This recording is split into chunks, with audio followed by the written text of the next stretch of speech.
Olá, pessoal! E no dia 2 de abril se comemora o Dia Mundial de Conscientização do Autismo. E hoje eu trouxe a Jéssica para poder falar um pouquinho pra gente sobre esse assunto. E ela estuda bastante sobre. Então hoje eu vou tentar tirar algumas dúvidas e ela vai explicar pra gente alguns detalhes. Tudo bem, Jéssica? Muito obrigada pela entrevista. Eu queria então primeiro que você se apresentasse pra gente com relação ao que você estuda, quais são suas formações. Então, por favor, fique à vontade. Muito bem, eu sou a Jéssica. No momento eu estou finalizando a graduação de Psicologia, né? Eu estou no nono semestre e também já emendei uma nova especialização em Psicologia Comportamental, que é a área que hoje eu trabalho. Em terapia de aceitação e compromisso, é uma terapia comportamental de terceira onda, e é um assunto que pode a gente de repente ver num outro momento. Mas eu também sou enfermeira, minha primeira graduação é em enfermagem, e nesse meio tempo, entre a enfermagem e a psico, fiz duas especializações, né? A primeira aqui na casa, que é em Fisiologia do Exercício, aplicada à saúde e ao esporte, que na época na turma eu era a única enfermeira. E também, logo em seguida, foi questão de acho que um ano, 2 anos, eu fiz especialização em análise do comportamento aplicada para pessoas com autismo. Pessoas com autismo. Então você estuda e você está, vamos dizer assim, antenada sobre o assunto. Você está bem dentro desse assunto. Eu acredito que sim. Tá. Por que eu estou te falando isso? Hoje aqui na universidade nós temos alunos que se matriculam e passam no vestibular, tanto de medicina, enfermagem, biomedicina e vários outros cursos, que são pessoas com autismo. E em fóruns, discussões, até mesmo nas aulas de pós-graduação, a gente se depara com alguns termos. Sim. Então nós somos um canal de divulgação científica e a ideia é que a gente ajude as pessoas a entender sobre esses aspectos. E a gente tem muito receio, às vezes, de usar termos errados, porque a ideia é que a gente inclua cada vez mais, né, todas essas pessoas. E eu queria que você falasse um pouquinho sobre os termos, porque assim, em um dos fóruns, em uma das reuniões, eu e minha orientadora, nós aprendemos sobre o termo neurodivergente. E a gente tem escutado, eu queria que você me explicasse. Eu falo pessoa autista, pessoa com autismo, neurodivergente, já fica aqui a dica. E sobre os níveis também, já emenda aí, porque a gente costuma dizer assim, né? Assim, gente, de forma bem grosseira. Nível 1, nível 2, como funciona isso e como que a gente pode ajudar a população a usar os termos corretamente? Perfeito. O termo neurodivergente é um termo recentemente começado, é um termo que está sendo difundido recentemente, né? Ele acaba englobando justamente as neurodivergências, e aí a gente fala do autismo, do TDAH, do TOD, e aí a gente pode discorrer por um longo caminho. O termo neurodivergente, ele é o mais adequado, tá? Porque justamente a gente precisa ver como que a pessoa autista ou a pessoa com autismo se vê em relação a isso. Como que eu vou tratar uma pessoa neurodivergente? O mais interessante, antes de qualquer situação, antes de qualquer demanda, é perguntar como que ela gostaria de ser chamada. Como que ela se põe perante a sociedade, ou como que ela se vê perante aquele ambiente, e como que ela gostaria de ser tratada. Por exemplo, os terapeutas, ou as pessoas, os pesquisadores, as pessoas que trabalham, né, com o público, tem por hábito de falar pessoa com autismo, ou pessoa com deficiência, e por aí vai. Mas, justamente em questão da neurodivergência, muitas pessoas autistas preferem ser chamadas de pessoa autista. Porque às vezes você usar a palavra com pode impor uma falsa sensação de alguma doença. E o autismo não é doença, né? Então, antes de mais nada, ser muito claro, falar assim, a pessoa pode chegar assim, olha, eu sou o TEA, que é o transtorno do espectro autista, eu tenho autismo, coisas do gênero. Eu falei, então como que eu posso me chamar você? Como que a gente pode iniciar essa comunicação? Sempre começa a colocar a pessoa, isso independente do diagnóstico dela, como protagonista daquela ação. Independente de alguma coisa, ela é fulano de tal, pessoa autista. Então, aí com relação aos níveis, antes a gente era classificado como nível 1, 2 e 3, que era o antigo, leve, moderado e severo, né? Hoje a gente fala de níveis de suporte. Então são como se fossem os níveis de ajuda. O que aquela pessoa dentro daquele nível, ela necessita de apoio, tá? Então, isso é visto por um médico, né?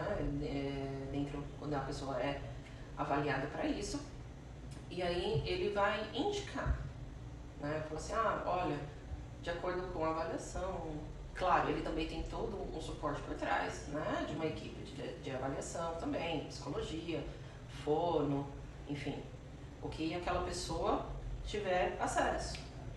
Então, de acordo com todas as demandas a ele trazidas, ele pode te dizer, essa pessoa é nível 1, ou essa pessoa ela é nível 2 de suporte ou nível 3 de suporte. Não significa que ela sempre... Pode ser que ela não mude de categoria, vamos dizer assim, muito grosseiramente, mas também pode ser que ela migre. Tudo tudo está de acordo com a questão dela, genética, o acompanhamento, né? O quanto que as pessoas que são responsáveis por essa... É que hoje a gente fala muito da criança, mas também do adolescente e do adulto, estão sensíveis também às necessidades de suporte, né? Então, por exemplo, no caso de vocês aqui, a universidade, o quanto que vocês estão sensíveis à necessidade de suporte das alunas ou dos alunos que chegam até vocês.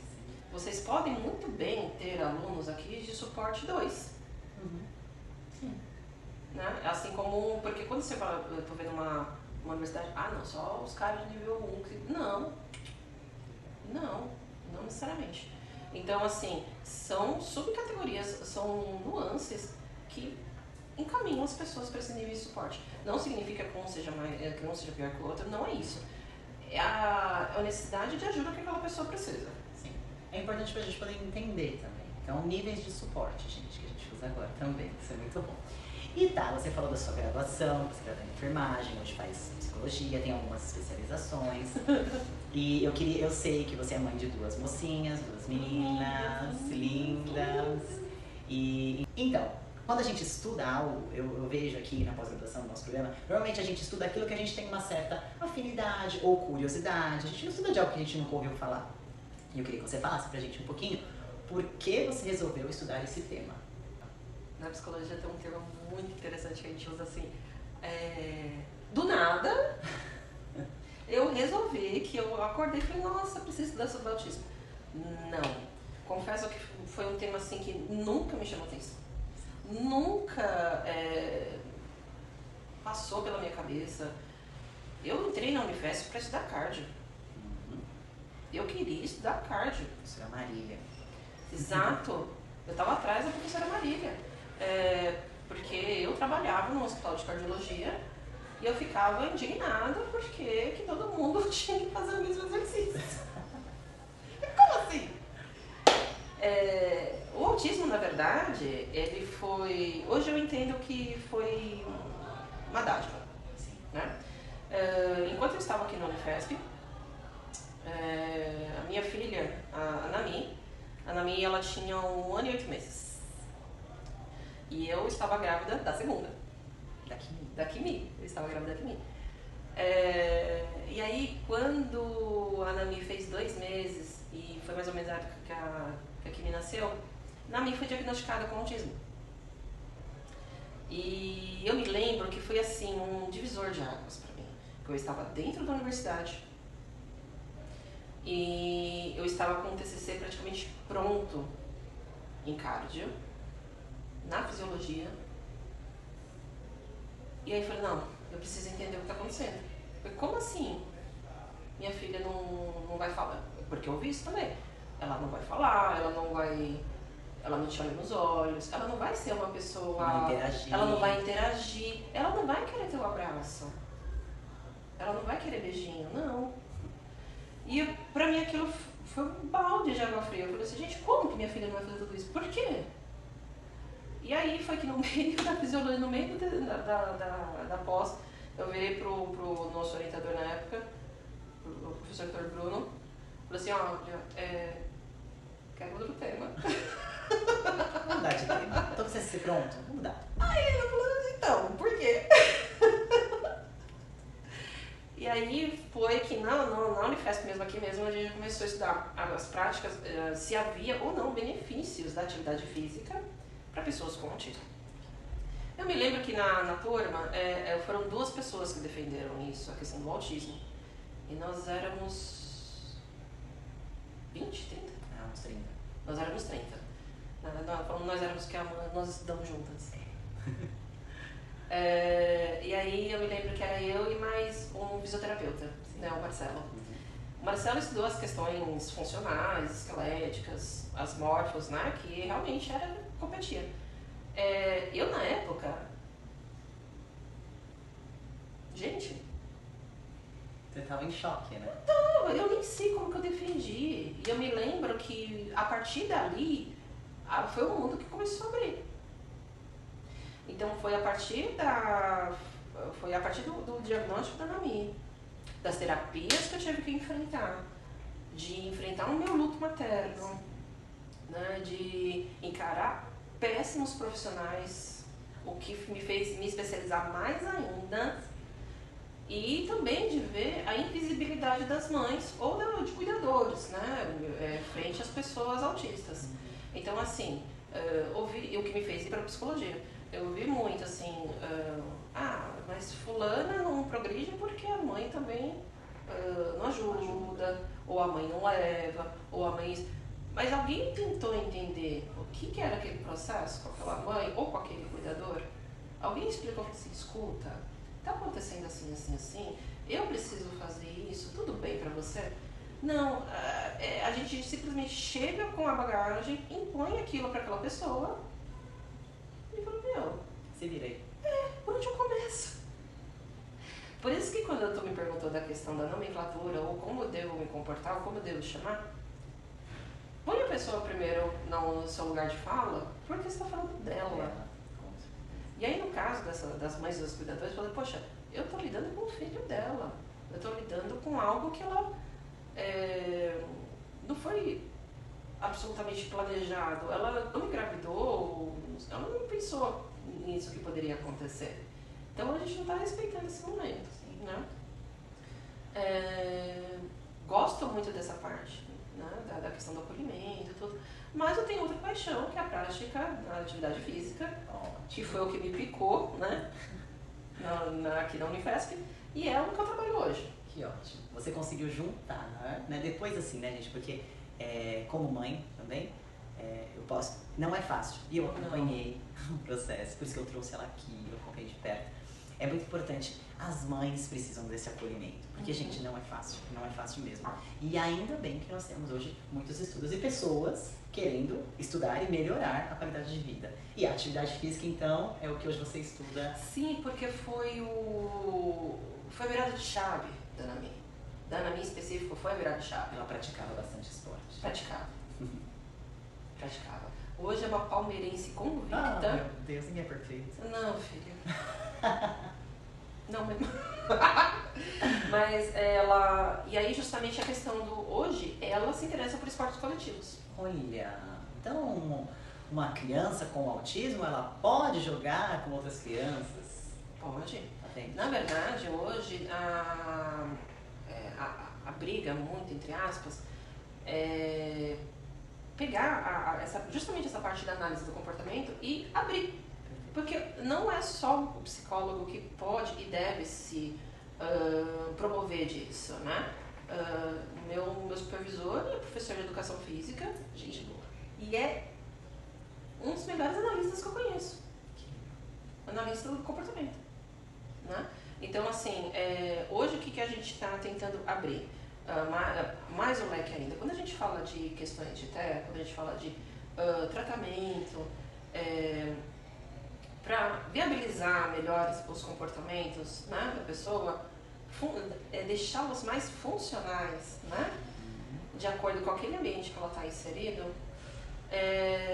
a educação física ela está fazendo um papel, ela está vindo com um papel importante. Então hoje se entende, né, que a pessoa ela é um ser biopsicossocial.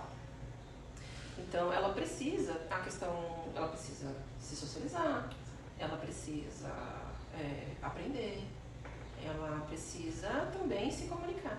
E no esporte, ela consegue fazer essas 3 junções, né? Então é tentar tirar um pouco do profissional da educação física o fato do cara só jogar bola. Sim. O cara também é um terapeuta. Sim, sim. Ponto para educação física, mais uma vez.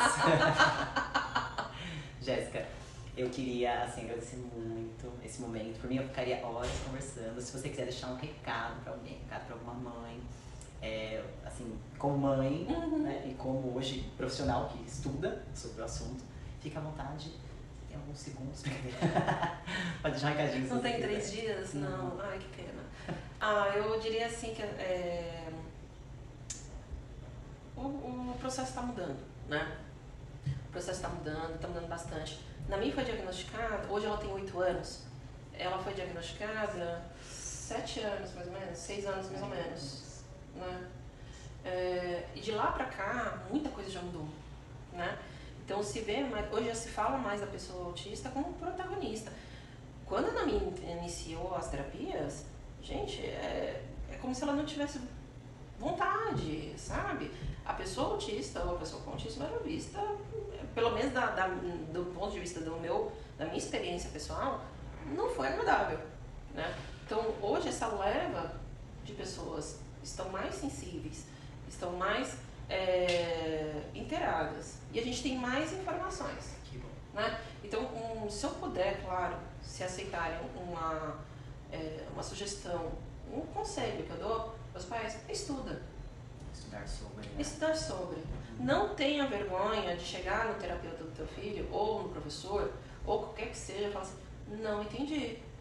Não, me ajuda. Pedir ajuda. Me ajuda, principalmente pedir ajuda. Inicialmente as pessoas às vezes falam, poxa, mas ele vai ser o diferentinho da turma. Não é assim. A gente está em processo de reconstrução. Para fechar, eu queria trazer um relato muito fofo da Nami, que ontem, nossa, claro, eu como mãe e como terapeuta chorei litros, né? Não tem como separar CNPJ de CPF. Não dá. Ontem foi dia 2 de abril, dia da conscientização do Mundial do Autismo, e ela chegou na escola, entrou na sala, abriu os bracinhos e falou pro pessoal, hoje é dia 2 de abril, dia da conscientização do autismo, eu sou autista e eu sou muito feliz. Ela sentiu o orgulho de quem ela é. E é isso. E é isso. É isso que a gente precisa martelar e trazer desde pequeno. Desde pequenininho. Então, eu fiquei orgulhosa, porque a gente, esses 6 anos, tu viu que não foram fáceis. Mas são frutos que a gente está colhendo. Sim. E hoje eu me vejo na posição de provocar os pais e as mães, os cuidadores, para que vejam essa questão também. Não é uma barreira, né? O que a gente consegue trabalhar dentro daquela condição? Possibilidades. Quais são as possibilidades? Né? E aí eu soube que ela provocou lá toda uma revolução. Aí a escola falou mais sobre a conscientização. Ela chegou com uma pilha assim, de desenhos que uns amiguinhos fizeram. Ganhou uns presentinhos. E ainda ficou competindo lá com uma outra criança também que tem na sala dela. Assim, eu ganhei mais que você, eu sou mais amada. Falei, mas isso aí é uma questão terapêutica que a gente trabalha depois. Crianças, não é mesmo?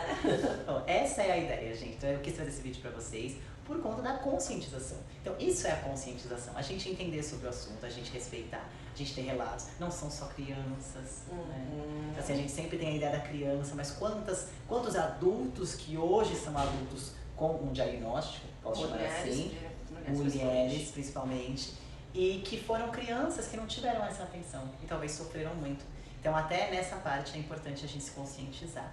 E é isso. Muito obrigada. Eu vou deixar aqui, gente, as redes sociais, os links, as publicações da Jéssica aqui na descrição. E o que vocês tiverem de dúvidas podem perguntar no canal.